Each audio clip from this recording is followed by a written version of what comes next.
But just the gospel in general, I found that the things that seem the most obscure or difficult to understand, when I finally receive inspiration or light on those subjects, almost always I find that they are much simpler than I could have imagined. Yeah.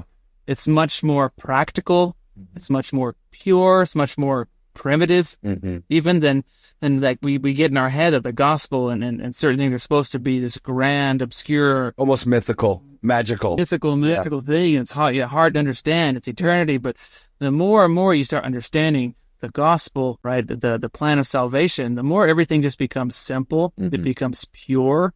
It becomes something that you can understand and that you can apply. And you start to realize that what Jesus Christ gave us is a path. He showed us a way to the Father. And then his atonement allows us to walk it.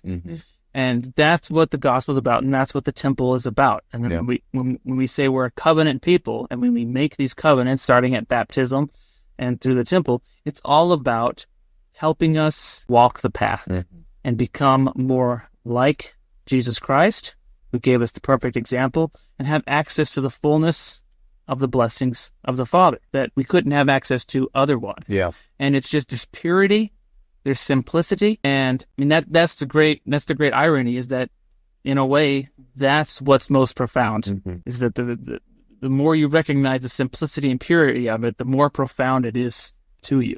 Well, and going back to where we started as well, is the way in which things are administered in the temple, it really does force everyone, regardless of status, regardless of education, regardless of age. If you go there and you fully embrace it, it forces you to strip the pride that you may naturally or inherently want to carry in with you into the temple.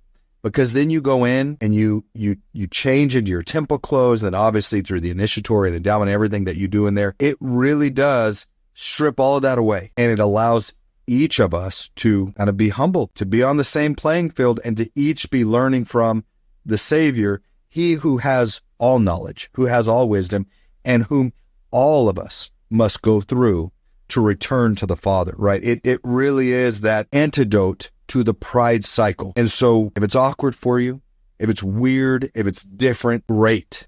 Embrace that and understand that part of that, not that everything we do there's not meaning and that symbol doesn't have a purpose to teach you individual things, but the bigger picture is all of that strips that natural pride that you might bring with you into the temple and says, okay, now we're going to do things the Lord's way. And if you're going to learn something, if you're going to grow, if you're going to get the most out of this, you got to sacrifice yourself. Get yourself out of here and start learning at the feet of the Lord and allow the Spirit to start transforming you. That's the beauty of what we do, the peculiarity of the temple. That's the beauty of it. And that's what the Savior taught, that we have to become new creatures. That's right. We have to develop new identities, not by coercion, but because we want to. Yeah. We have to understand that who we are has value, but it has to be molded into someone better. Thank you for watching. If you found this content spiritually enlightening, please like, comment, and subscribe. Like the gospel, these little things make all the difference, and it helps the algorithm push out better content for everyone to enjoy on YouTube.